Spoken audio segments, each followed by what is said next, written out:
This video is in partnership with the Compounding and Plastics Recycling World Expo India, 14th to 15th May 2025 at BEC, Nesco, Mumbai.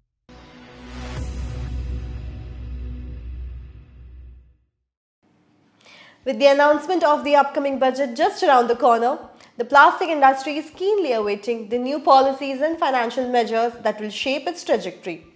This budget presents a pivotal opportunity to influence various aspects of the industry, from sustainability initiatives to advancements in recycling technologies.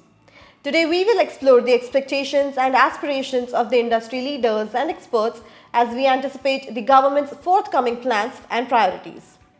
Joining us today, we have Mr. Ravish Kamat, CEO of Big Bags International Pvt Limited and President of Plastindia Foundation.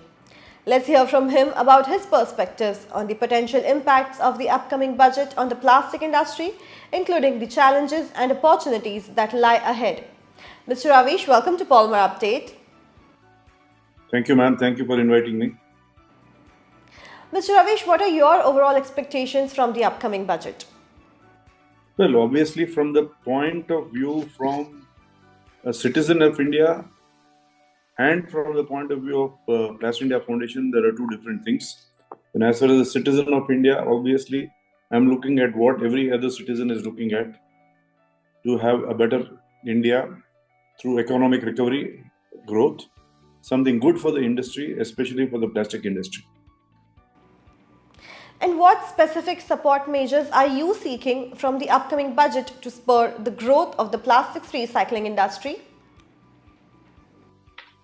Well, plastic recycling is definitely one of the major interests for the plastic industry as of today.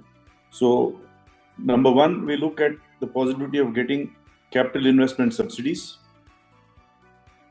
Number two, we are looking at tax incentives, which means tax breaks for accelerated depreciation, which could lower the taxable income by about 20 to 30%. We are looking at best depreciation benefits.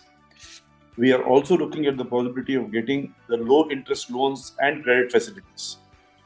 And finally, we look at the possibility of having a public-private partnership for this particular sector.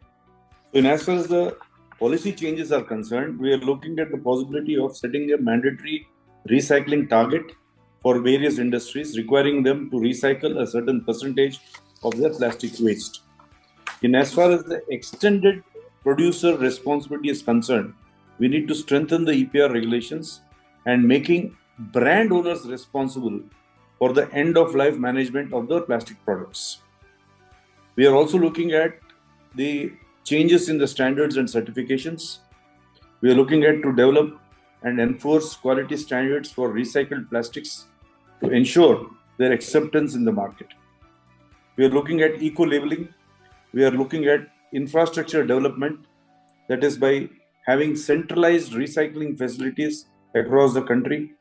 We are looking at the possibility of market development, that is the government should implement procurement policies that prioritize products which are made from recycled plastics. Export incentives. We are looking at, or rather requesting, that the government should offer incentives for the export of recycled plastic products to boost their competitiveness in the global market.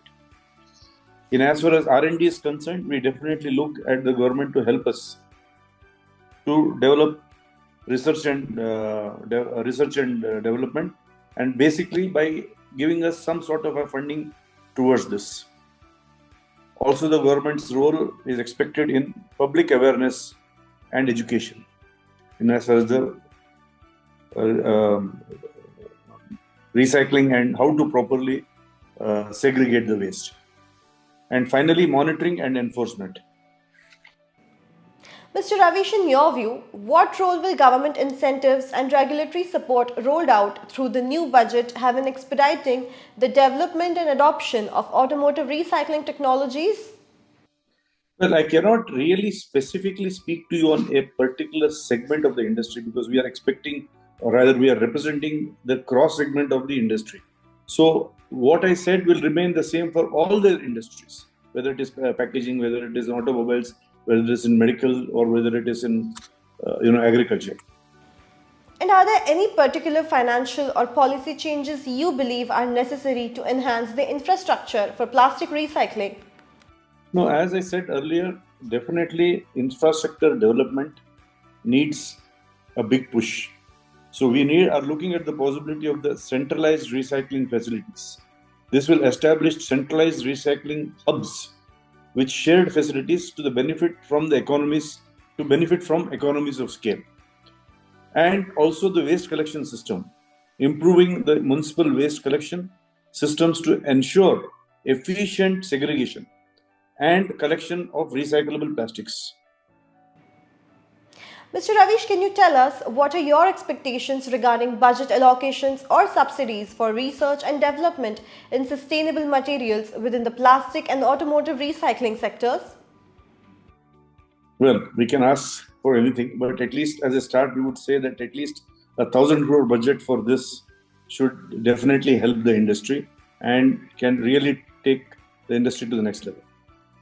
Thank you so much, Mr. Ravish, for sharing your valuable insights on the upcoming budget and its potential impact on the plastics industry. Thank you so much, ma'am. Thank you for your time. Take care.